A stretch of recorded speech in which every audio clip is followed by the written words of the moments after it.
पिछली कक्षाओं में हमने इंदिरा गांधी नहर परियोजना के बारे में डिस्कस किया था। हम राजस्थान की विभिन्न बहुउद्देशीय परियोजनाओं के बारे में बात कर रहे हैं और इसी संदर्भ में सबसे पहले हमने इंदिरा गांधी नहर परियोजना के बारे में विस्तार जानकारी प्राप्त की थी। इसी कड़ी में आज हम बात करते हैं चंबल घाटी परियोजना। चंबल, वैसे अगर हम नदियों की बात करें तो राजस्थान के अंतर्गत बहने वाली सभी नदियों में सबसे महत्वपूर्ण तथा सदावाहिनी एकमात्र नदी जो है वह चंबल नदी है। चंबल नदी के ऊपर राजस्थान की सबसे बड़ी बहुउद्देशीय परियोजना क्या होती है, यानी जिसके मल्टीपर्पज हो या फिर बहुत सारे उद्देश्यों के साथ बनाए। जैसे कि बांध बनाने का एकमात्र जो उद्देश्य, बड़ा उद्देश्य जो रहता है वह सिंचाई के लिए जल की उपलब्धता सुनिश्चित करना होता है। लेकिन इसके अलावा अगर हम और अन्य उद्देश्य लें, जैसे कि हम मछली पालन ले लें या विद्युत उत्पादन का ले लें या फिर हम आने वाली बाढ़ से सुरक्षा ले लें, तो या वाटर लेवल इंक्रीज करने के लिए हम इस प्रकार की योजना बना रहे हैं, तो बहुत सारे उद्देश्यों के साथ की गई योजना को बहुउद्देशीय कहते हैं। इसी प्रकार से चंबल जो सदावाहिनी नदी भारत के दक्षिणी पूर्वी पठारी भाग में बहती है, तो वहां पर भी एक परियोजना यानी एक प्रोजेक्ट चला गया है जिसके बहुत सारे उद्देश्य। चंबल घाटी परियोजना राजस्थान तथा मध्य प्रदेश दोनों की संयुक्त परियोजना, यानी दोनों राज्यों ने मिलकर इस योजना को साकार रूप प्रदान किया है। दोनों राज्यों ने मिलकर इस पर इन्वेस्ट किया है तथा जो लाभ है उनको भी एक दूसरे के अंतर्गत बांटा है। यह एक महत्वपूर्ण योजना है और इसका जो उद्देश्य है भूमि का कटाव। जब भी हम चंबल का जिक्र करते हैं तो वहां पर या उसके बहाव क्षेत्रों में पाए जाने वाले बीहड़ के बारे में अवश्य बात करते हैं कि वहां पर बीहड़ पाए जाते हैं। धौलपुर सवाई माधोपुर का जो क्षेत्र है बीहड़ों से भरा हुआ है, डाकुओं की शरण स्थली के रूप में माना जाता है। वहां पर एक विशेष प्रकार का एक अपरदन होता है जिसे हम अवनलिका अपरदन कहते हैं। गुल्ली इरोजन वहां पर देखने को मिलता है। तो धरातल काफी उबड़-खाबड़ हो जाता है और वहां पर एक उबड़-खाबड़ जो धरातल बनता है उसके उत्खात भूमि कहा जाता है। बैडलैंड टोपोग्राफी के नाम से जाना जाता है।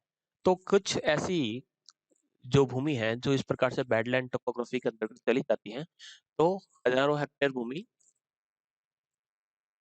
कृषि के लिए बिल्कुल अयोग्य हो जाती है। तो उसे बचाने के लिए इस प्रकार के बांध बनाए जाते हैं ताकि बाढ़ों से सुरक्षा हो तथा इस प्रकार का जो भूमि कटाव जो हो रहा है, भूमि या मृदा का जो अवनयन हो रहा है, डिग्रेडेशन ऑफ सॉइल हो रहा है, उसे किसी प्रकार से कंट्रोल किया जा सके। तो अनेक बांध बनाकर उसके जल का विविध प्रकार से उपयोग किया जाता है। विद्युत का उत्पादन हो, चाहे सिंचाई हो, चाहे बाढ़ का नियंत्रण हो, अलग-अलग क्षेत्रों में इसका प्रयोग किया जाता है और इससे न डाउट राजस्थान की अर्थव्यवस्था को सहयोग मिला है। क्योंकि इसमें एक तरफ तो जल स्रोतों की जो वाटर लेवल है उसको बढ़ाया है तथा दूसरी तरफ हम ये भी कह सकते हैं कि इसके द्वारा जो विद्युत मिली है उससे विद्युत का जो आयात दूसरे राज्यों से करना पड़ता था उससे थोड़ी सी राहत मिली है। चंबल यमुना की सहायक नदी है। यमुना से जुड़ी होने के कारण या फिर कह सकते हैं कि इसका जो सोर्स है वहां पर लगातार उसको पानी मिलता रहता है, अंततः ये यमुना के अंतर्गत मिल जाती है। तो बहुत सारी पानी की मात्रा इसके अंतर्गत पाई जाती है और वर्षा काल में तो ये बहुत ज्यादा तेज गति से बहती है। ठीक है, लेकिन धीरे धीरे इसकी जो मात्रा है वर्ष के दूसरे दिनों में क्षीण हो जाती है, यानी जो स्पीड है वो थोड़ी सी कम हो जाती है। वर्षा का जो समस्त पानी है जो बाहर से चला जाता था उससे भूमि का शरण यानी आपका लैंड डिग्रेशन कह दीजिए, बाढ़, बीहड़ जैसी समस्याएं बनी रहती है।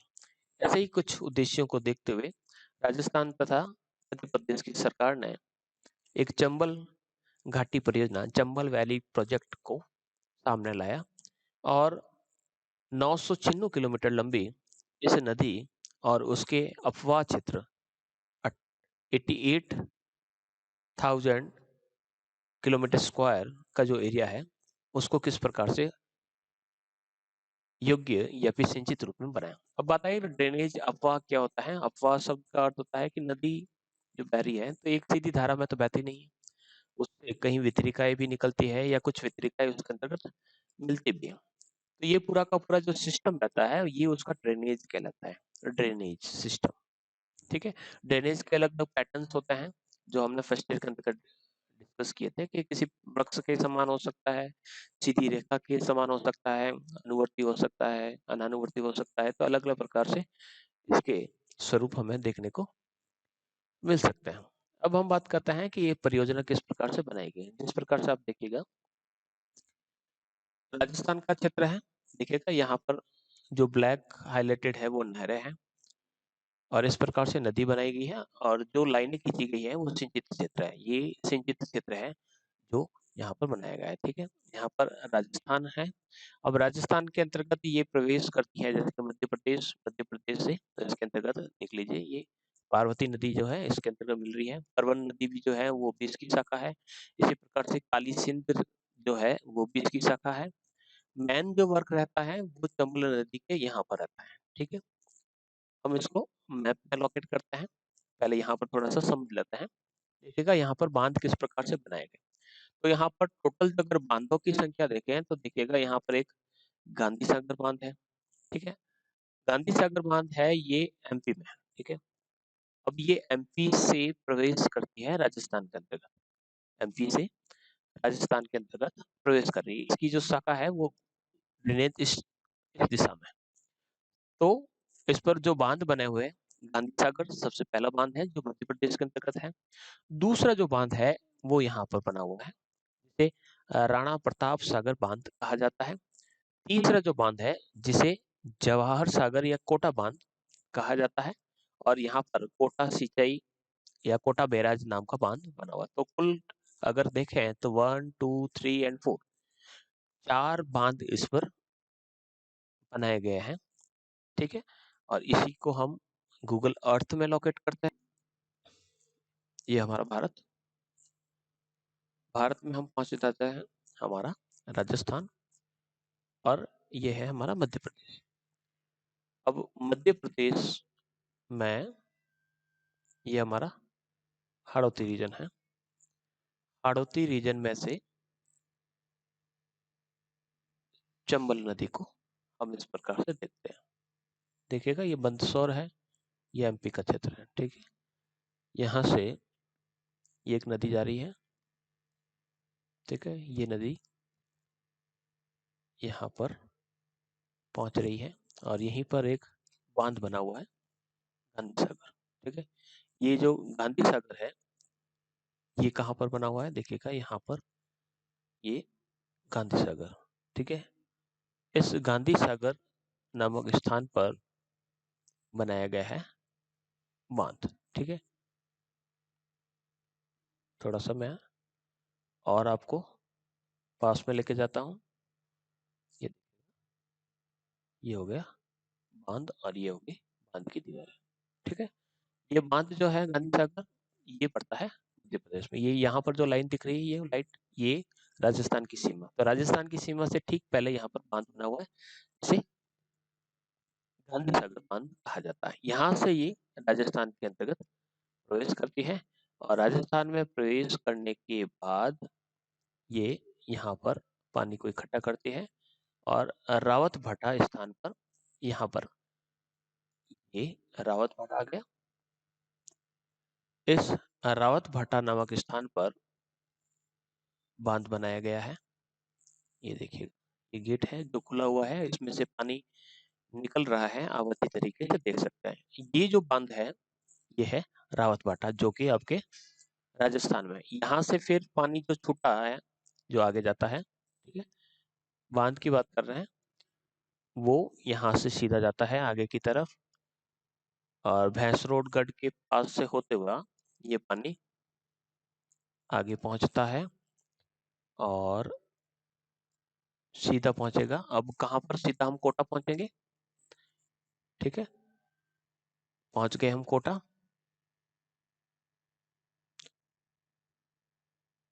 यहाँ पर आप देखेंगे ये बांध बना हुआ है। ठीक है, ये बांध आपका जवाहर सागर जवाहर सागर से ये पानी आगे की तरफ बढ़ रहा है और यहाँ से ये घूमते हुए नदी जो है वापस राजस्थान से बाहर की तरफ निकल जाती है।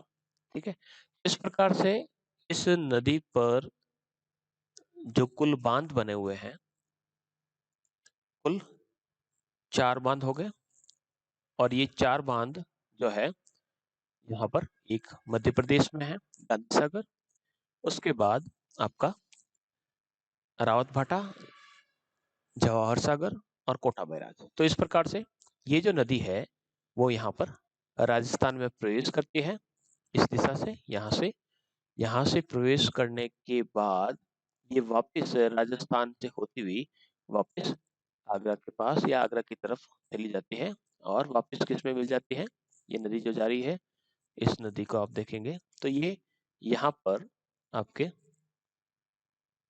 निकलकर सीधी पहुंच जाती है, यमुना नदी के अंतर्गत मिल जाती है।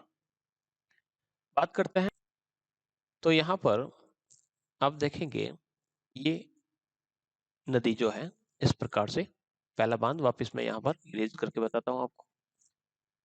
ठीक है, ये उसकी सहायक नदियां हैं जो इसमें बह रही है।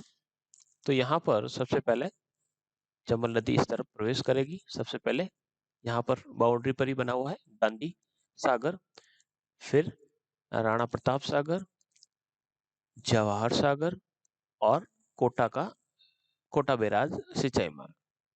ठीक है, ये कुछ नहरें सिंचाई मार्ग हैं, यानी यहाँ से नहर निकाली गई है सिंचाई के लिए। ये भी इस तरफ भी एक नहर जाती है इस प्रकार से।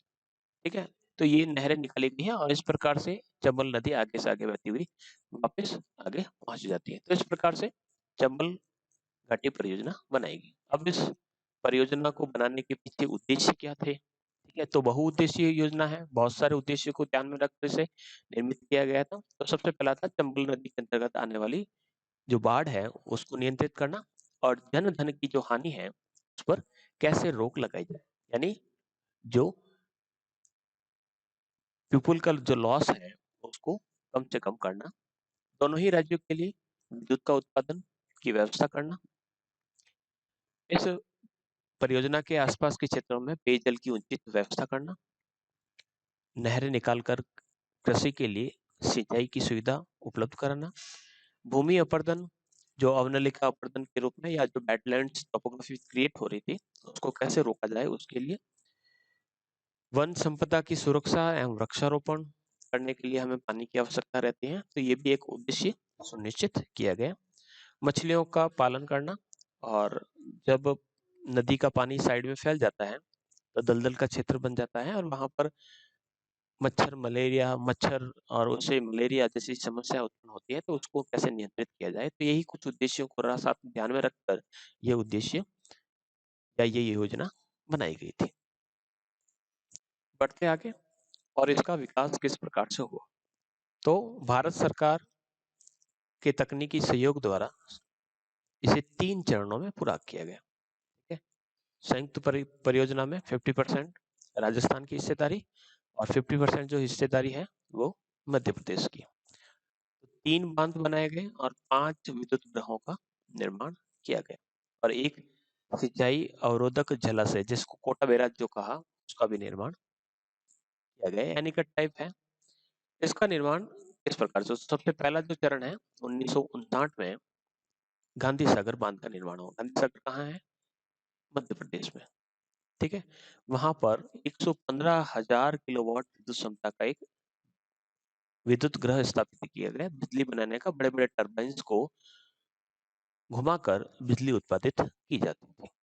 1960 में कोटा सिंचाई बांध के दाई और बाई और नहरों का निर्माण, 2 नहरें हमने देखी थी, ये देखिएगा इस तरफ दाएं और बाएं, ये जो 2 नहरें का निर्माण है ये भी प्रथम चरण के अंतर्गत बना दी गई थी। प्रथम चरण के अंतर्गत राजस्थान और मध्य प्रदेश की सीमा पर मध्य प्रदेश में मंदसौर जिले के रामपुरा मानपुरा के जो पठार है वहां पर 1959 में गांधी सागर बांध की स्थापना और एक विद्युत गृह का निर्माण किया गया, जो कोटा से दक्षिण में लगभग 90 किलोमीटर की दूरी पर स्थित है।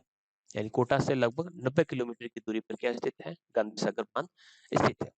इस बांध की जो लंबाई है, लंबाई की बात करें तो 513 मीटर और ऊंचाई 62 मीटर, यानी कितना लंबा है ये लंबाई, ठीक है। ये 513 मीटर है। मैप के अंतर्गत हमने देखा था, वापिस आप चाहे तो मैं बता सकता हूँ आपको कि हम पहुंचे थे रतलाम, और यहाँ पर आपका गांधी सागर का डैम कहाँ पर बनाया गया, ये है आपका गांधी सागर के ठीक आगे ये गांधी सागर बांध। 513 मीटर ये लंबा है यहाँ से यहाँ तक, और इसकी जो ऊंचाई है 62 मीटर, यानी अगर लमसम कहे तो लगभग 200 फीट के जितनी ऊंचाई, 200 सवा 200 फीट के जितनी ऊंचाई आपको देखने को मिलेगी। इसकी जल संचित करने की अगर सीमा की बात करें तो लगभग 62.8 लाख एकड़ फीट है, ठीक है। विद्युत उत्पादक जलाशय के रूप में इसे स्थापित किया गया। लगभग 115,000 किलोवाट केवी का संयंत्र स्थापित किया गया, जिसमें 4 जनरेटर 23 मेगावाट के और 1 जनरेटर 27 मेगावाट का, यानी इनको 4 को अगर गुणा करेंगे और मेगावाट के हिसाब से आप उसके किलोवाट के बारे में गणना कर सकते हैं। तो चंबल नदी पर रावत भाटा के पास कोटा सिंचाई बांध, जिसे कोटा बैराज कहा जाता है, उसका भी निर्माण प्रथम चरण के अंतर्गत किया गया। 438 मीटर लंबा है और 42 मीटर ऊंचा। इसका निर्माण 1960 में ही हो गया था। लगभग 14 लाख एकड़ भूमि पर इसे सिंचाई की जाती है। कोटा से दाईं और बाईं ओर 2 नहरें यहाँ पर निकाली गई है। दाईं नहर की लंबाई 372 किलोमीटर और है, जिसका 124 किलोमीटर वाला जो भाग है राजस्थान में, और 248 किलोमीटर वाला जो भाग है वह किसमें है, मध्य प्रदेश। यानी 248 प्लस 124 टोटल कितना हो गया, 372। बाई नहर व उसकी शाखाओं की बात करें तो 170 किलोमीटर लंबी है, जो पूर्वी राजस्थान के अंतर्गत मिलती है। कोटा बूंदी जिलों की जनसंख्या या उसकी जो भूमि है 2.1 लाख हेक्टेयर, वहां पर इससे सिंचाई की जाती है। फर्स्ट चरण पूरा होता है, 2 बांध हमने बना दिए हैं, एक कोटा बैराज बनाया और एक गांधी सागर जो है वो मध्य प्रदेश में है, और कोटा बैराज हमने राजस्थान के अंतर्गत बनाया। दूसरा जो चरण है उसके अंतर्गत हमने राणा प्रताप सागर विद्युत बांध का निर्माण किया, यानी इसका जो निर्माण है बिजली उत्पादन के उद्देश्य से किया गया।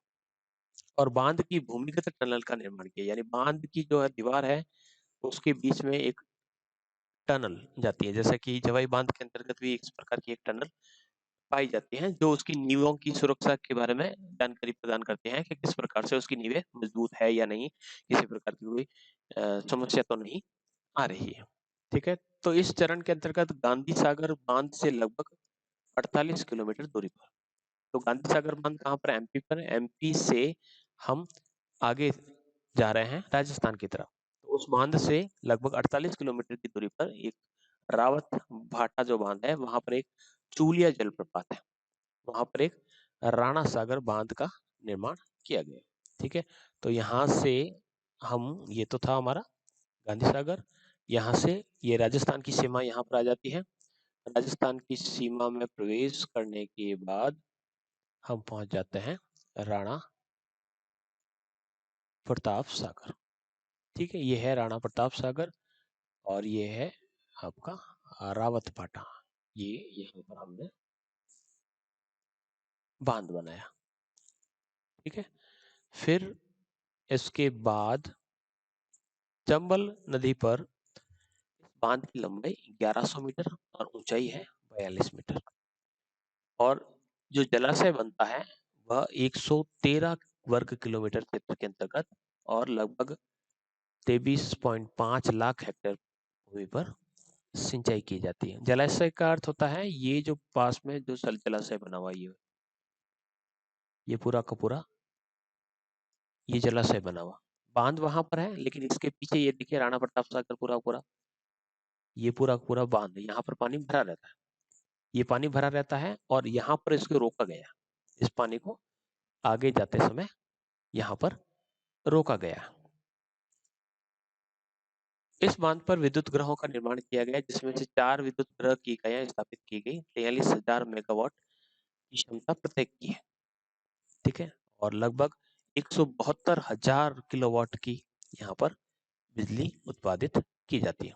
अगर हम विद्युत ग्रहों की बात करें तो विद्युत ग्रह आप देखिएगा, ये बांध, क्योंकि बांध के ठीक आगे की तरफ जहां से पानी वापस निकलता है, तो वहीं पर हम विद्युत ग्रह स्थापित कर सकते हैं। तो यहाँ पर आप देखेंगे ये पानी निकलता है, ठीक है, काफी स्पीड है, जैसे कि ये एक गेट है, ऐसे ऐसे बहुत सारे गेट है, एक जो गेट खुला हुआ है, जहां पर गेट खुला हुआ है वहां से पानी को निकाला जाता है, काफी स्पीड से जब पानी निकलता है तो उस पर आगे डायनेमो को लगाया जाता है और उसको घुमाकर बिजली उत्पादित की जाती है।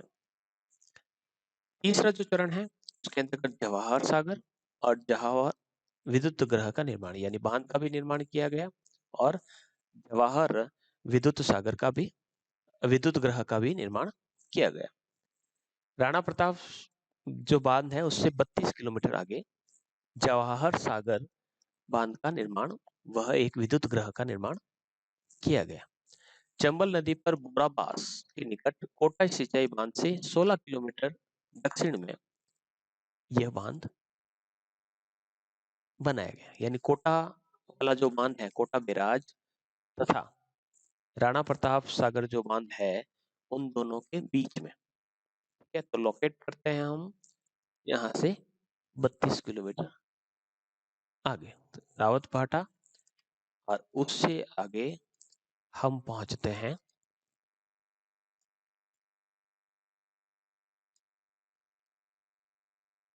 सीधा,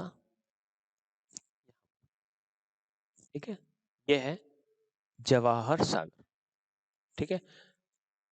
इस जवाहर सागर बांध का जो निर्माण है वो किया गया, जवाहर सागर का ये पुल है, बांध का निर्माण किया गया तीसरे चरण के अंतर्गत। जवाहर सागर बांध एक पिकअप बांध, पिकअप का अर्थ होता है यानी विद्युत उत्पादन के लिए पिछले दोनों बांध जो पानी जो छोड़ते हैं उन जल को एकत्रित किया जाता है, एकत्रित किया जाता है, जैसे कि हम पानी को बहाव को, अगर पानी का लेवल बढ़ाना है तो हम उसको हाथ देकर रोक लेते हैं, उसके बाद वापस छोड़ते हैं तो काफी तेज गति से आगे जाता है। तो पानी को एकत्रित किया जाता है, फिर उसको स्पीड से छोड़ा जाता है ताकि बिजली उत्पादित अच्छी तरीके से की जाए। लगभग 1.4 लाख एकड़ फीट जल है इसके पीछे वाले जो जलाशय है उसमें संचित हो सकता है। विद्युत ग्रह का निर्माण इस बांध के नीचे की ओर किया गया है, जिसमें 3 विद्युत इकाइयां की गई, कुल 99,000 किलोवाट का उत्पादन किया जाता है।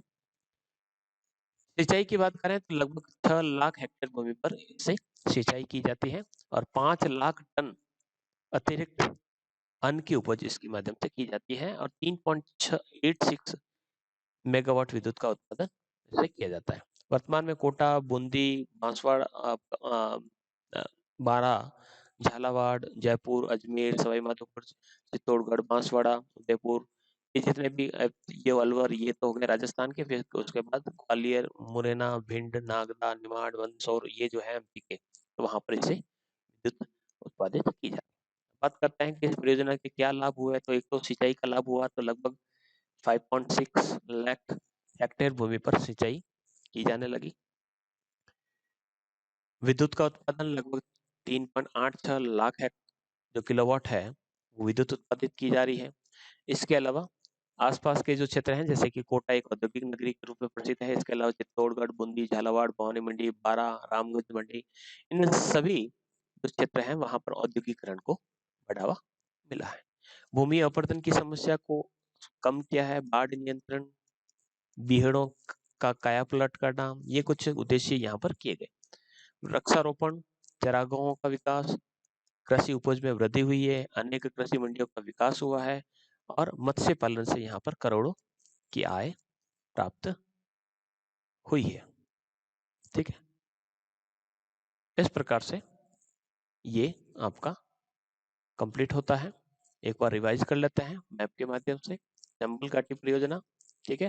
चंबल घाटी परियोजना के अंतर्गत क्या व्यवस्था है, तो मध्य प्रदेश में से ये नदी आती है, राजस्थान में घूमती हुई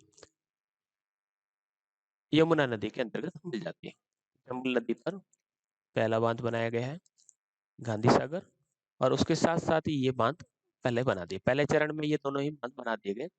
इन बांधों से दो नहरें निकाली गई, एक तो राजस्थान की तरफ जाती है और एक राजस्थान के अलावा कुछ एमपी के जिलों के अंतर्गत बहती है और वहां पर सिंचाई की सुविधाएं उपलब्ध करवाती है। इसके बाद दो बांध यहाँ पर और बनाए गए, ठीक है। जैसे जवाहर सागर जो है वो तो पिकअप बांध है, यानी पानी को रोका जाता है फिर छोड़ा जाता है काफी स्पीड से, ताकि बिजली उत्पादित की जा सके। यहाँ पर कह सकते हैं चंबल जो घड़ियाल है उनका प्रजनन का केंद्र भी है। इसके अलावा राणा प्रताप सागर जो रावतबाटा के पास बनाया गया है, ये बांध, तो टोटल यहाँ पर 4 बांध हो गए। 4 में से 3 जो है वो राजस्थान के अंतर्गत है। गांधी सागर जो बांध है वो आपके स्थित है मध्य प्रदेश में। कंप्लीट होता है। माही बजाज सागर की परियोजना के साथ पुनः मिलेंगे। धन्यवाद।